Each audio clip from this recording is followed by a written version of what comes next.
প্রিয় দর্শক, 10 নম্বর বিপদ সংকেতেও সাধারণ মানুষ অনেকেই আশ্রয় কেন্দ্রে যেতে চাইছেন না। এ নিয়ে সাধারণ মানুষের কি ভাবনা জানবো এবং দেখব আমাদের কথার আজকের পর্বে।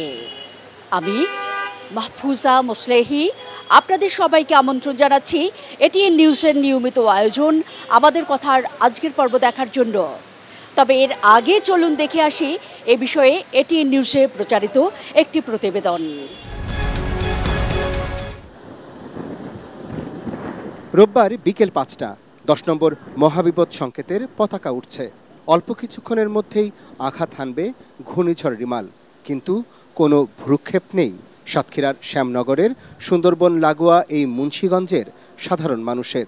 খোলা আছে চায়ের দোকান, চিংড়ি ঘেরের মাঝে খোলা প্রান্তরে ঘুরে বেড়াচ্ছেন সাধারণ মানুষ। চাষের মাছ রক্ষায় মরিয়া, জীবনের প্রতি উদাসীন। সত্যিই কি তাই? আমরা মনে করি আশ্রয়কেন্দ্র আসছে বাড়ি থেকে অনেক ভালো, মানে নষ্ট হয়ে যাচ্ছে, সংস্কার নাই অনেক বছর ধরে। আমরা এখন সব গরু বাছুর গোছাই দিয়ে ঘরের জিনিসপত্র গোছাই দিয়ে আমরা সব সাইকেলে চলে যাও। বুড়ো মানুষরা সব সাইকেলে চলে গেছে। আবার গ্রামবাসীর এক অংশ ছুটেছেন বাঁধ মেরামতে। রোববার দুপুরের জোয়ারেই কিছু জায়গায় ক্ষতিগ্রস্ত গ্রাম ও ফসলি জমি রক্ষার বেড়িবাঁধগুলো। প্রশাসনের গরজ নেই, দায় তাই সাধারণ মানুষের। বেড়িবাঁধে যাদের বসতি সেখানেও নেই আশ্রয় কেন্দ্রে যাবার কোনো আগ্রহ। আপনার এই দেখাচ্ছে যে রাস্তা তো অনেক জায়গায় অবদায় তুপুনি দুর্বল আছে, তাই আবার আমরা এলাকার মানুষ সবাই থেকে মেম্বার সাহেব এসে আমরা আবার এই জায়গায় সংস্কার করছি যে রাত্রির কোনো দুর্ঘটনা না ঘটে, রাস্তাটা আর না ডাবে আর না বুড়ি যায়, সেজন্য আমরা সংস্কার করার জন্য এলাকার মানুষজন এসে আমরা এটা সংস্কার করার বস্তা বালি ভরিয়ে ওই মাটি ভরিয়ে আমরা ওই জায়গা দিয়ে যাতে রক্ষা করা যায় সেই ব্যবস্থা। স্থানীয় মৌখালী গ্রামে এই একটিমাত্র আশ্রয় কেন্দ্র, যা নিজেই এখন মুমূর্ষ।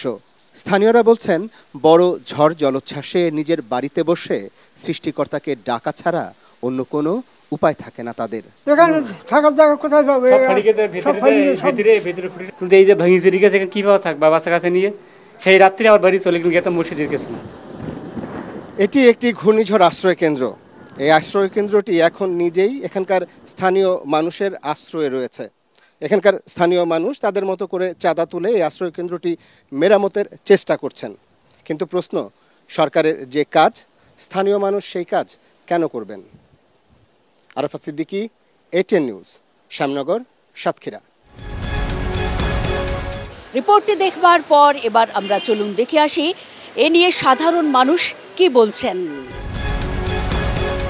উপজেলার চেয়ারম্যান যারা আছে, তারা প্রতিবেশী ইউনিয়ন পরিষদের যারা আছে, সবাই মিলা, জনগণ মিলা, দেশের লোকজন যারা আছে ওই এলাকার মধ্যে তাদেরকে আশ্রয়কেন্দ্রে নেওয়া উচিত এবং বোঝানোর চেষ্টা করা উচিত। সাধারণ জনগণ হিসেবে তো আশ্রয়কেন্দ্র অত্যন্ত গুরুত্বপূর্ণ, যেহেতু 10 নম্বর বিপদ দিছে, তার মানে তো খুব বাজে অবস্থা বোঝাই যাচ্ছে দেশে।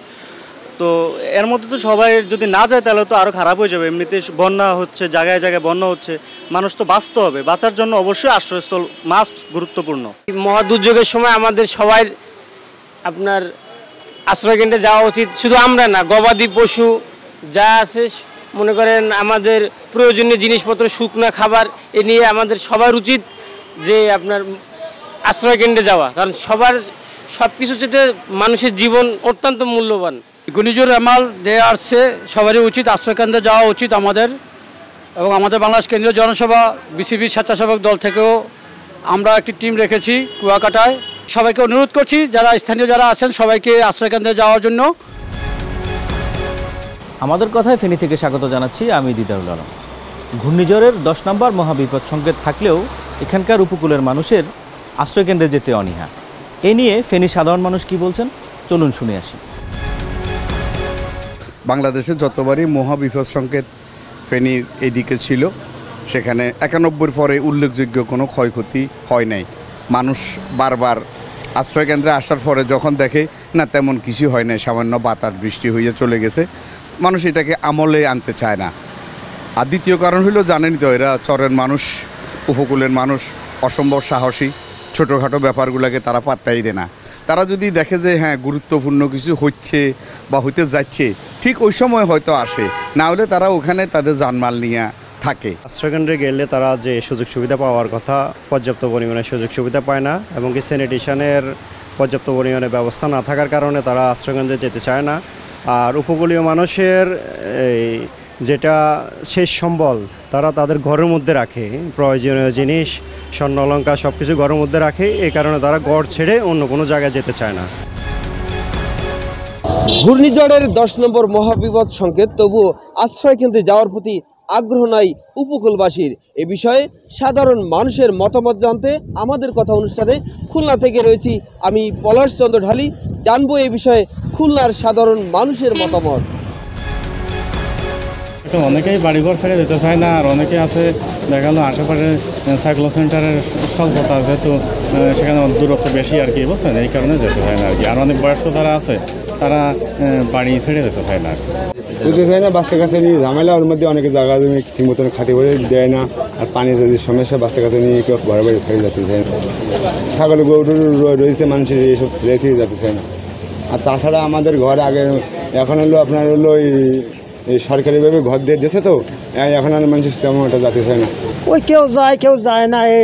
এই গাফিলাতে তো সবাই মানে আমাকে এই গাফিলাতির জন্য আমাদের এই মরণ হয়ে যায়, আমরা তো যাবো না। ওই গেলে ধরো সবাই গেলে একসঙ্গে যাব, না গেলে সবাই মরে যাবো, এই জন্য যাই না। বাথরুমের সমস্যা, খাওয়ার পানির সমস্যা, একসাথে যদি অত লোক ওঠে একটা সাইক্লোন সেন্টারে, সেখানে যে বাথরুম একটা সাইক্লোন সেন্টারে দুইটা বাথরুম রয়েছে মাত্র।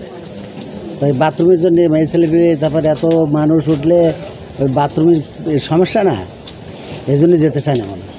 তারপর খাওয়া দাওয়ার সমস্যা আছে, খাওয়ার পানির সমস্যা আছে, বাচ্চাদের খাওয়ার সমস্যা আছে, এই জন্যই তো ওখানে যেতে চায় না। প্রিয় দর্শক, সাধারণ মানুষের ভাবনা দেখছিলাম আমাদের কথার আজকের পর্বে। আমি মাহফুজা মুসলেহি আপনাদের সবার কাছ থেকে বিদায় চেয়ে নিচ্ছি যারা এতক্ষণ দেখলেন। আগামী পর্বে একই সময়ে আবারও ফিরে আসব অন্য কোনো বিষয় নিয়ে। সে পর্যন্ত সবাই ভালো থাকুন আর সঙ্গেই থাকুন এটিএন নিউজের।